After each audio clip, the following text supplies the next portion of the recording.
don't think there's anybody more disgusting than Stephen Miller. And Pumps and I, for a long, long time, had Ted Cruz at the #1 point position in that. And Stephen Miller out crazies, out discuss even Raphael, even lying Ted. And so here's Stephen Miller, you guys, and this guy could not get elected to anything. He is that unlikable. Even Trump himself says, you wouldn't believe what he says in private, like how deranged this man is. Here he is talking about his little personal Gestapo squad and saying that they have absolute immunity. ICE. Play the clip. But what we need to reassure a couple points to all ICE officers: you have federal immunity in the conduct of your duties. And anybody who lays a hand on you or tries to stop you or tries to obstruct you is committing a felony. You have immunity to perform your duties, and no one, no city official, no state official, no illegal alien, no leftist agitator or domestic insurrectionist can prevent you from fulfilling. Okay, I've heard enough. I've heard enough. It's just appalling. This is #1, not true. Not true. #2, the dehumanizing, calling people illegal immigrants, illegal aliens, is something Republicans have done for a very long time. And then leftist agitators and insurrectionists. And I want to remind you, the insurrectionists are these Republicans. The domestic terrorists have historically been right-wingers. No matter how much they lie about all of this, the facts are the facts. And the data is the data. And for him to say, #1, flirting with arresting J.B. Pritzker is insanity. But for him to say that ICE agents have immunity goes against the very heart of what democracy is. And it is that the law applies to everybody. If you are a law enforcement agent and you go outside your bounds of duty and you abuse somebody, you beat somebody, you yourself can be arrested. And this is something that this MAGA movement is desperately trying to reverse. There is their message to America is there are a group of us, starting from Kanks all the way down to the guy that can't do 10 push-ups in a row, that was, complete deadbeat, who now works for ICE because he's a racist. We get to do whatever we want to do with reckless disregard of how it impacts society or if it breaks the law. And everybody else has to bend the knee to us. That's the message, the overarching message from this authoritarian regime. I completely agree. And I think that he is trying to, delude ICE officers into taking to another level the agitation and the conflict with protesters and law enforcement, because he wants a huge dust up in the streets. He wants to make it look like it's a war. But let me tell you something. Everything he just said was a lie. These men can go to jail and be arrested just like anybody else. And even by some bizarre chance that Pam Bondi, kisses Trump's ass and doesn't arrest and prosecute these people, they can be arrested and prosecuted in state court. And what Stephen Miller is doing, I find it to be the most vile, because he is trying to turn Americans against each other in service of dear leader. And it is absolutely sickening. Okay, and then let's just take a listen to what Stephen Miller and Donald Trump, the MAGA Christians, what they have in store for their victims. And here is Congressman Krishnamurti on an 18-year-old assaulted by ICE. Mr. Benito, in my district, Evelyn, an 18-year-old U.S. citizen, was dragged out of a car in the village of Hoffman Estates and tackled by ICE agents because she was documenting ICE's actions. A video shows her yelling, quote, "I'm not resisting," as an officer slams her down and puts his knee on her neck. One of the most graphic scenes I've seen. Mr. Benito, this kind of harsh treatment of young people, especially non-white residents, has been common in ICE's treatment of local residents, correct? That's correct. And DHS tried to cover up this video, falsely claiming that it was not even ICE. That was false, correct, Mr. Benito? That's correct. Let's be clear. When ICE and DHS target citizens and silence witnesses It betrays the trust they're meant to protect. Okay. So this is an 18-year-old that ended up with a knee on her neck because they are recruiting the worst of the worst. And here's another video right here where ICE agents are zip tying children. They're targeting schools and zip tying children. Play the clip. Joe and Erica, we are told 4 students were together at the time, but one of those students never made it here to school today. One of the students apparently detained in Little Village by federal officers, another apparently hurt in a scuffle with those same officers. Part of this caught on camera. He's a kid! He's a kid! He's a kid! On social media, neighbors sharing this video of what is believed to be a junior from Benito Juarez fighting to get out of the hands of federal agents this morning in Little Village. Chicago teachers and city leaders tell us 4 students were on their way to school here in Pilsen when they got a rapid response call about federal officials at the Discount Shopping Center off of 27th in Little Village. City leaders say the students went to help protest and showed up to a large crowd there. Video shows a confrontation between multiple federal agents and the student, a crowd surrounding them. You hear. Okay. So you hear them saying, it's a kid, it's a kid. These are kids. These are high school kids. And I just have a question to all of the MAGA Christians out there. Like, do you only care about your kids and you don't care about humanity in total? Like all kids, or some kids in your mind deserving of preferential treatment and other kids deserving of cruelty?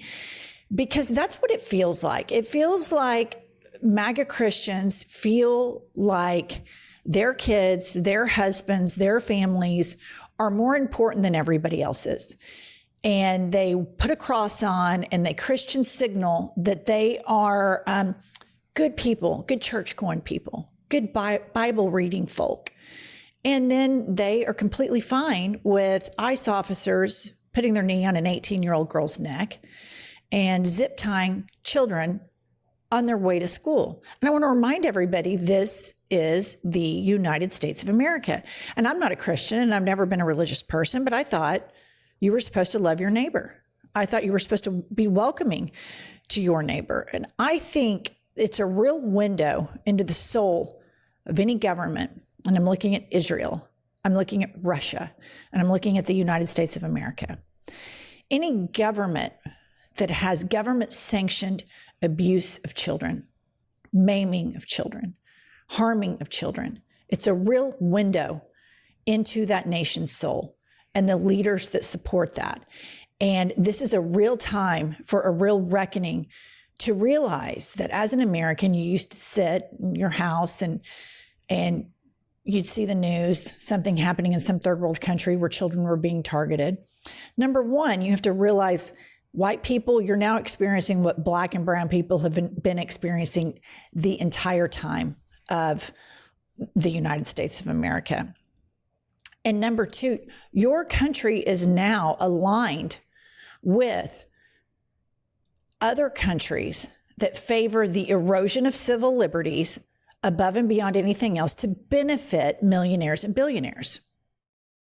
You know, I look at that many troops or ICE agents dressed in fatigues with their masks on at a discount store, rounding up kids.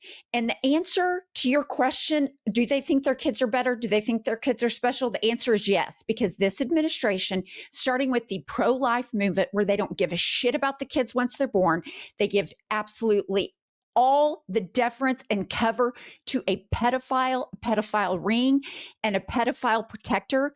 They're all fine with that. They're fine when it's the president doing it. They're fine when it's their pastor doing it. They're fine with kids in Gaza being murdered because they think they're special. They think the rules don't apply to them. And these people are going to have to answer for this in their lifetime at some point, because I hope that the future looks back on this generation of our age group who have kids right now and says, where were you? Why didn't you stand up against this? Because the answer to your question is, Jennifer, they don't give a shit. As long as it's not their kid, they don't give a shit. And you can see it from every policy in every Republican administration. And this one stands out because they're protecting pedophiles. All right, let's take a brief moment to hear from our sponsors so that Pumps and I are able to keep doing these news today. We would like to thank our sponsor, Prolon. Listener, if you've been on a GLP-1 for weight loss, you may have seen results, but coming off the medication is the real challenge. That's where Prolon's 5-day fasting mimicking diet offers a drug-free way to keep the weight off while protecting muscle and supporting fat loss. Prolon's 5-day fasting mimicking diet offers a drug-free way to maintain results and support long-term metabolic health. In just 5 days, it activates fasting pathways to burn fat, protect muscle, and rejuvenate cells, all while letting you enjoy real food. Prolon helps you stay on track. So listener, for a limited time, Prolon is offering our listeners 15% off site-wide plus a $40 bonus gift when you subscribe to their 5-day program. Just visit prolonlife.com/IHIP. That's PROLONLIFE.com/IHIP to claim your 15% discount and your bonus gift. prolonlife.com/IHIP. Okay, moving along, here is Stephen Miller on Venezuela. And it's really important to understand what's going on in Venezuela right now. Number one, it's a wag the dog type situation to keep people their eyes off the Epstein bombshell, because that is where some final fissures in this authoritarian regime are going to come from. But also, you have all these oligarchs that are all about raiding and robbing other people and other countries of their natural resources. And of course, here's Stephen Miller talking about doing illegal shit and putting U.S. troops in Venezuela. Play the clip. Letitia James pleading not guilty today. Would the administration consider putting U.S. troops on the ground in any capacity inside Venezuela? Well, I would refer to what Secretary Hicks said yesterday in terms of how the Department of War is viewing the issue of the strategies that are being used to fight these terrorists in the Western Hemisphere. And I'll just continue to reiterate what I've said before. I know that you want more detailed answers than I can provide, but these are terrorists and they're going to be killed. Thank you very much. Okay. And then lastly, you want to know, why is Stephen Miller talking about putting U.S. troops, boots on the ground, which is wildly unpopular with the American public. After Vietnam, Middle East, Iraq, Afghanistan, all this shit, everybody's sick to death of these stupid wars. So why are they so obsessed with this? Well, we can look back to just a clip of Kanks less than a year ago on the campaign trail and what he said he wants from Venezuela. Play the clip. We're buying oil from Venezuela. When I left, Venezuela was ready to collapse. We would have taken it over. We would have gotten all that oil. It would have been right next door.